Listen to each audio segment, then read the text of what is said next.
Hello friends, welcome back to a channel. നമ്മുടെ Christmas സീരീസിലെ 1-2 videos ഒക്കെ നിങ്ങൾ കണ്ടിട്ടുണ്ടാവും. അപ്പൊ ഇന്ന് ക്രിസ്മസ് ആണ്. കഴിഞ്ഞ കൊല്ലം ഞാനൊരു ക്ലിനിക്കിൽ വർക്ക് ചെയ്യുമായിരുന്നു. അപ്പൊ എനിക്ക് ലീവ് ഒന്നും കിട്ടിയിട്ടുണ്ടായിരുന്നില്ല. പക്ഷെ ഇത്തവണ ഞാൻ ലീവൊക്കെ എടുത്തിട്ടുണ്ട്. അപ്പോൾ ഇന്ന് ഫാമിലിയോടെയാണ് ക്രിസ്മസ് ആഘോഷിക്കുന്നത്. ഇന്നലെ വരെ ഞാൻ എൻ്റെ വീട്ടിലായിരുന്നു. അപ്പൊ ഇന്നലെ നൈറ്റ് ഇങ്ങോട്ട് വന്നു. ഇന്ന് നൈറ്റ് നമ്മൾ തിരിച്ച് അങ്ങോട്ട് പോകും. അപ്പോൾ ഉച്ചയ്ക്ക് ഫുഡ് ഇവിടെ നിന്നും നൈറ്റ് അവിടെ നിന്നുമാണ് ഫുഡ്. പിന്നെ ഇടയ്ക്ക് ചിലപ്പോൾ നമ്മളൊന്ന് പുറത്തൊക്കെ പോകാൻ ചാൻസ് ഉണ്ട്, ഉറപ്പില്ല. കാരണം ഫുഡൊക്കെ കഴിച്ച് ഉറങ്ങിപ്പോയാൽ നമ്മൾ അങ്ങ് കിടന്നങ്ങ് ഉറങ്ങും. അപ്പൊ ഇതൊക്കെയാണ് നമ്മുടെ വിശേഷങ്ങളൊക്കെ. അപ്പോൾ നമുക്ക് വ്ളോഗിലോട്ട് കിടക്കാം. എല്ലാവർക്കും ക്രിസ്മസ് വ്ളോഗിലേക്ക് സ്വാഗതം. അപ്പം നമുക്കിന്ന് ഫുഡ് എന്ന് പറയുന്നത് ബിരിയാണിയാണ്. എല്ലാ ദിവസത്തെയും പോലെ ഞങ്ങൾ ലേറ്റായിട്ട് എഴുന്നേറ്റുകൊണ്ട് തന്നെ ഏകദേശം ബിരിയാണിയുടെ കാര്യങ്ങളൊക്കെ റെഡി ആയിട്ടുണ്ടായിരുന്നു. ചിക്കനൊക്കെ ഫ്രൈ ചെയ്ത് വെച്ചിട്ടുണ്ടായിരുന്നു. അപ്പം അപ്പുറത്ത് അമ്മ പായസം റെഡിയാക്കുന്നുണ്ട്. അപ്പം എന്തെങ്കിലും ഒന്ന് ചെയ്യണമല്ലോ എന്ന് വെച്ചിട്ട് ഞാൻ പായസം ഒന്ന് ഇളക്കി കൊടുക്കാമെന്ന് വിചാരിച്ചു. അപ്പോൾ കയ്യിൽ ചൂടടിക്കാതിരിക്കാൻ ഞാൻ ഒരു പഴയ തോർത്തൊക്കെ ചുറ്റിയാണ് നിന്ന് ചെയ്തത്. അപ്പം അത് കഴിഞ്ഞ് പായസമൊക്കെ റെഡിയായി. ഏകദേശം റെഡിയാവാറായപ്പോഴാണ് ഞാൻ എത്തിയത്. പിന്നെ ഞങ്ങൾ കുറച്ച് നേരം ടി വി ഒക്കെ കണ്ടിരുന്നു. അത് കഴിഞ്ഞിട്ട് ഉച്ചയായപ്പോൾ ഞങ്ങൾ ഫുഡൊക്കെ കഴിച്ചു. അപ്പോൾ ഉച്ചയ്ക്ക് ഫുഡ് കഴിക്കാനായിട്ട് എല്ലാവരും ഉണ്ടായിരുന്നു. ദേവും അച്ചുവൊക്കെ ഉണ്ടായിരുന്നു. അമ്മ കുറച്ച് മുന്നേ കഴിച്ചു. അപ്പോൾ ലാസ്റ്റ് ഞങ്ങളാണ് കഴിക്കാനുള്ളത്, ഞാനും ചിക്കുവും കൂടെ. അത് കഴിഞ്ഞിട്ട് നമ്മൾ 2 ദിവസം മുന്നേ പപ്പ ഒരു സ്പ്ലെൻഡർ എടുത്തിട്ടുണ്ടായിരുന്നു. അപ്പം അതിനെ പ്രാർത്ഥിക്കാനായിട്ട് പാസ്റ്റർ വന്നിട്ടുണ്ടായിരുന്നു. അങ്ങനെ പാസ്റ്റർ പ്രാർത്ഥിച്ചൊക്കെ കഴിഞ്ഞിട്ട് ഞങ്ങൾ പോയി കുറച്ച് നേരം കിടന്നുറങ്ങി കിടന്നപ്പോഴാണ് ചേച്ചി വിളിക്കുന്നത്, നമുക്ക് എങ്ങോട്ടെങ്കിലും പോകാമെന്ന് പറഞ്ഞിട്ട്. അങ്ങനെ ഞങ്ങളൊന്ന് അവർ റെഡിയായി ഇറങ്ങിയതിന് ശേഷമാണ് നമ്മൾ റെഡിയാകാൻ തുടങ്ങിയത്. അങ്ങനെ ഞങ്ങൾ റെഡിയായി ഇറങ്ങിയപ്പോഴത്തേനും അവരൊക്കെ എത്തി. അങ്ങനെ ഞങ്ങൾ ഫസ്റ്റ് ലുലു മോൾ പോകാനായിരുന്നു പ്ലാന്. പക്ഷെ അത് കഴിഞ്ഞിട്ട് പിന്നെ ഞങ്ങൾ ഒരു മറൈൻ അക്വേറിയം എന്ന് പറഞ്ഞിട്ട് ഒരു ഫിഷിൻ്റെ ഒക്കെ ഒരു എക്സിബിഷൻ അക്വേറിയം പോലത്തെ നടക്കുന്നുണ്ട്. കുറച്ച് പേരൊക്കെ അറിഞ്ഞിട്ടുണ്ടാവും. അപ്പോൾ പിന്നെ അവിടെ കൂടെ പോകാമെന്ന് വിചാരിച്ചു.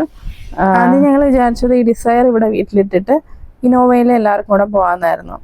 അപ്പോഴത്തേനും സന്തോഷ് അണ്ണനും സൗമ്യ ചേച്ചിയൊക്കെ വരുന്നുണ്ടെന്ന് പറഞ്ഞ് അങ്ങനെ പിന്നെ ഞങ്ങൾ പ്ലാൻ മാറ്റി. ചേച്ചിയും ഫാമിലിയും ഡിസയറിലും, പിന്നെ ഞങ്ങൾ ഇന്നോവയിലായി. പപ്പ അമ്മയൊക്കെ ഫുഡ് കഴിച്ചിട്ട് നല്ല ഉറക്കമാണ്. അപ്പോൾ ട്രിപ്പിന് എൻ്റെ അമ്മ കൂടെ ഉണ്ടായിരുന്നു. അങ്ങനെ ഞങ്ങൾ ആദ്യം ആ മറൈൻ അക്വേറിയത്തിൻ്റെ അവിടെയാണ് പോയത്. പാർക്ക് ചെയ്യാൻ ഭയങ്കര പാടായിരുന്നു. ക്രിസ്മസ് ആയതുകൊണ്ടാണെന്ന് തോന്നുന്നു നല്ല തിരക്കുമായിരുന്നു. നമ്മൾ ഇൻസ്റ്റയിലൊക്കെ കാണുന്ന പോലെ അത്രയും നന്നായിട്ട് നമുക്ക് എൻജോയ് ചെയ്യാൻ പറ്റില്ല. കാരണം ഭയങ്കര റഷായിരുന്നു അതിനകത്തൊക്കെ. മോൻകുട്ടിനെ പിന്നെ അവൻ്റെ ഫ്രണ്ട്സിനെ കിട്ടിയപ്പോൾ ഫുൾ ടൈം അവരുടെ കൂടെ ആയിരുന്നു.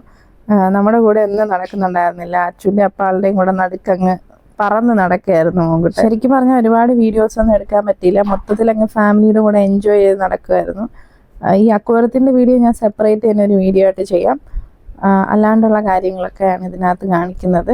അമ്മയ്ക്കിത് ഭയങ്കരമായിട്ട് ഇഷ്ടപ്പെട്ടു. പിന്നെ പിള്ളേരും നന്നായിട്ട് എൻജോയ് ചെയ്യുന്നുണ്ടായിരുന്നു. ഇതിനകത്ത് ഷോപ്പ് ചെയ്യാനായിട്ട് ഒരുപാട് സ്റ്റോറും കാര്യങ്ങളൊക്കെ ഉണ്ട്. കോഴിക്കോടൻ ഹൽവ, അങ്ങനെ ഫുഡിൻ്റെ ഏരിയാസൊക്കെ ഉണ്ട്. പിന്നെ അതല്ലാണ്ട് ഫുഡ് കോർട്ട് സെപ്പറേറ്റ് തന്നെയുണ്ട്. ഈ വീഡിയോ എഡിറ്റ് ചെയ്യുമ്പോഴാണ് റബേക്ക അവിടെ ഹൈഫൈ കൊടുക്കുന്നതും ലവ് ഒക്കെ വെക്കാൻ ട്രൈ ചെയ്യുന്നതൊക്കെ ഞാൻ കാണുന്നത് കണ്ടപ്പോൾ എനിക്ക് ശരിക്കും ചിരി വന്നു.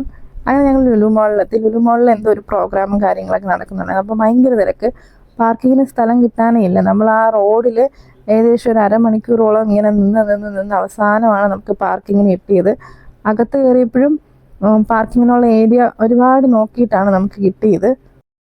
ഒരുപാട് സമയത്ത് തിരക്കിന് ശേഷം നമ്മൾ ഫൈനലി പാർക്കിങ്ങിലെത്തി. അപ്പോൾ ഭയങ്കര തിരക്കായിരുന്നു. ഏകദേശം 1/4 മണിക്കൂർ അവിടെ നിന്ന് ഇങ്ങോട്ട് വരെയുണ്ട്.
പിള്ളേർക്ക് ആ ട്രെയിനിൽ കയറണമെന്നുണ്ടായിരുന്നു, പക്ഷെ അത് ഓൾറെഡി ക്ലോസ് ചെയ്തിട്ടുണ്ടായിരുന്നു. അങ്ങനെ ഞങ്ങൾ സൂഡിയോയിലോട്ട് പോയി. സൂഡിയോയിൽ നിന്ന് ചിക്കു എനിക്ക് ക്രിസ്മസ് ഡ്രസ്സ് എടുത്തു തന്നു. വാങ്ങിക്കണമെന്നൊന്നും ശരിക്കും എനിക്ക് ഉണ്ടായിരുന്നില്ല, ഞാൻ വെറുതെ ഒന്ന് ട്രയൽ ചെയ്തതാണ്. പക്ഷെ ചിക്കുവിന് അത് ഭയങ്കരമായിട്ട് ഇഷ്ടപ്പെട്ടു. അപ്പോൾ പിന്നെ എൻ്റെ അടുത്ത് എടുത്തോളാൻ പറഞ്ഞു. അങ്ങനെ ഞാൻ ഒരു ഡ്രസ്സൊക്കെ എടുത്തു. എല്ലാവരും അല്ലറ ചില്ലറ ഷോപ്പിങ്ങിലൊക്കെയാണ്, അതാണ് ആരെയും കാണാനില്ലായിരുന്നത്. മോൻകുട്ടനെ ഞങ്ങളുടെ കൂടെ വരണമെന്നായിരുന്നു, പക്ഷേ അടുത്ത ദിവസം മോൻകുട്ടൻ്റെ പപ്പ തിരിച്ചു പോവാണ്. അപ്പോൾ അതുകൊണ്ട് അവന് നിർബന്ധിച്ച് വീട്ടിലോട്ട് എന്നെ കൊണ്ടുപോയി. അതാണ് അവൻ ആ ദേഷ്യത്തിൽ പോകുന്നത്. അമ്മയും ചേച്ചിയൊക്കെ കുറച്ച് നേരത്തെ ഇറങ്ങി, ഞങ്ങൾ കുറച്ചും കൂടെ ലേറ്റായിട്ടാണ് ഇറങ്ങിയത്. പാർക്ക് ചെയ്യുമ്പോൾ ഉണ്ടായിരുന്ന ബുദ്ധിമുട്ടൊന്നും തിരിച്ചിറങ്ങുന്ന സമയത്ത് ഉണ്ടായിരുന്നില്ല. നമ്മൾ ഇറങ്ങുന്ന സമയത്ത് ഏകദേശം തിരക്കൊക്കെ കുറഞ്ഞു തുടങ്ങിയിട്ടുണ്ടായിരുന്നു. ഏതായിരുന്നാലും കഴിഞ്ഞ വർഷത്തിനേക്കാളും ഈ വർഷത്തെ ക്രിസ്മസ് അടിച്ചു പൊളിച്ചു എന്ന് തന്നെ പറയാം. കാരണം പിള്ളേരുടെ കൂടെയൊക്കെ ഒരുപാട് ടൈം സ്പെൻഡ് ചെയ്യാൻ പറ്റി. എൻ്റെ ഫാമിലിയുടെ കൂടെ എനിക്ക് സ്പെൻഡ് ചെയ്യാൻ പറ്റി. ഇന്നിപ്പോൾ ഡിന്നർ എൻ്റെ വീട്ടിൽ നിന്ന് കഴിക്കുമെന്നായിരുന്നു നമ്മൾ തുടക്കത്തിൽ പറഞ്ഞിരുന്നു. പക്ഷേ ലേറ്റ് ആയതുകൊണ്ട് എൻ്റെ വീട്ടിലോട്ട് പോയില്ല, തിരിച്ച് ചിക്കുവിൻ്റെ വീട്ടിലോട്ട് തന്നെ വന്നു. അപ്പോൾ ഇതൊക്കെയാണ് 2024 ക്രിസ്മസ് വിശേഷങ്ങൾ. കഴിഞ്ഞ കൊല്ലത്തെ ക്രിസ്മസിൻ്റെ വീഡിയോ കാണാത്തവർ തീർച്ചയായിട്ടും പോയി കാണാം. അപ്പോൾ വീഡിയോ ഇഷ്ടപ്പെട്ടെങ്കിൽ എല്ലാവരും ചാനലൊന്ന് സബ്സ്ക്രൈബ് ചെയ്യുക, ഫ്രണ്ട്സിനൊക്കെ ഷെയർ ചെയ്ത് കൊടുക്കുക. താങ്ക്